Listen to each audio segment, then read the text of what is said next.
going, everyone? Mike the Warhost here, and today we are continuing our Mythos faction coverage by talking about the Silver Venators.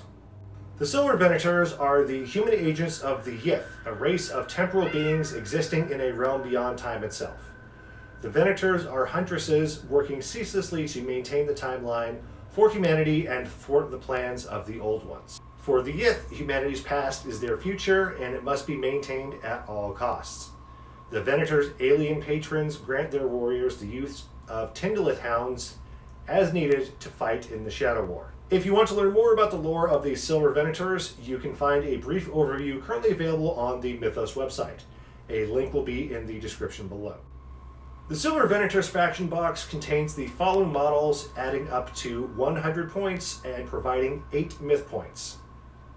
Bridget Mcelry, Rebecca Bateman, Anna Maria Gelden, 2 Tindala hounds, and 2 portals. Bridget Mcelry is the faction's leader and will gain an additional action point to use when activated. She comes with 3 separate attacks. Her Kusanagi, which can apply Paralyzed, an Arcane Telekinetic Barb that can apply Fatigue, and Greek Fire that can apply Burn, obviously. Bridget also comes with a pair of myth abilities.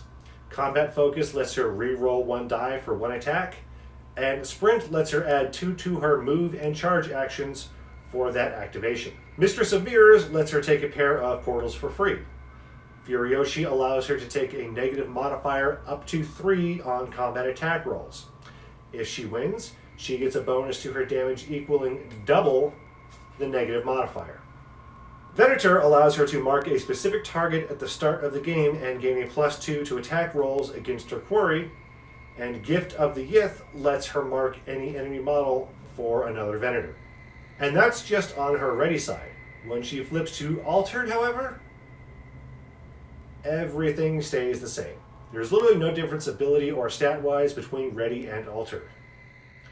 Rebecca Bateman is your second Venator and almost as capable as Bridget. Her Falcata isn't as strong with an attack rating of only 5, but her Telekinetic Barb has a bit more punch to it. Arcane Acuity lets her get a +1 bonus to arcane attacks during her activation, and Sprint gives her a +2 to move and charge actions during her activation. Aegis of Reflection lets her reduce incoming arcane damage by 2, and Venator lets her mark an enemy target for a +2 attack bonus. And like Bridget, her altered side is the same as her ready card. Anna Maria Gelden is your final Venator in the faction currently. Her Xiphos isn't the best due to its low attack rating, but her Greek Fire ranged attack helps with that. Precision Shot gives her a +1 bonus to ranged attacks, and Sprint is the same as the other 2 Venators. Riposte is an interesting rule that inflicts 1d6 wounds on an enemy model when they wound her in melee. Venator lets her mark a specific enemy model, gain a +2 bonus to attack rolls against it. And surprise, surprise, her altered side is exactly the same as her ready card. The next unit in the Silver Venators faction is the Tindala Hound. The resident big beastie in the faction, the Hound has a few tricks up its sleeve to assist the Venators. Its bite attack isn't that great, but its myth ability, Twist Reality, allows it to move through terrain or other models, provided it doesn't end its movement with its base overlapping anything. Drain Fluids lets the Hound heal 2 wounds whenever it inflicts at least 4 on an enemy model. Beyond Madness will cause fear. And Canes Vanctiti gives the Hound a +1 bonus on all attack rolls against a marked target. Another important note is that the Hound is not unique, so you can add an additional Hound if desired. The Tindala Hound is also unique in that it does have different rules and stats when it flips to altered. Almost all of its stats go down by 1. It loses Twist Reality and Drain Fluids as well. Fortunately, the Hound has a sanity stat of 9, so it's going to take quite a bit for it to flip.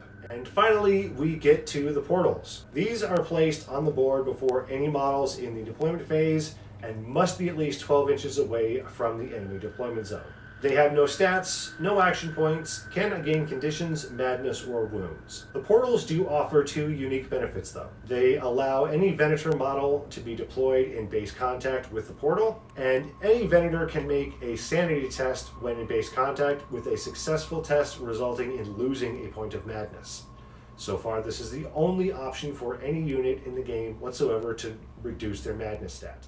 To play the Venators effectively, you need to place your portals in the spots where you can be most effective at the start of the game. While your opponent will need to slog across the board, you will be able to snag objectives quickly and maintain control over them, controlling the tempo of the fight overall. The ability to remove madness points with portals will be incredibly useful to avoid getting any negative conditions from rolling on the madness table. The only mission you will struggle with is in dreams, since you will start the game down 2 models. Hopefully the Venators get some reinforcements soon to help out with that.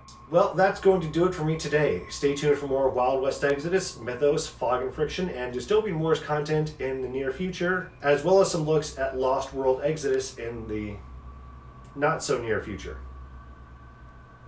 Maybe. At some point.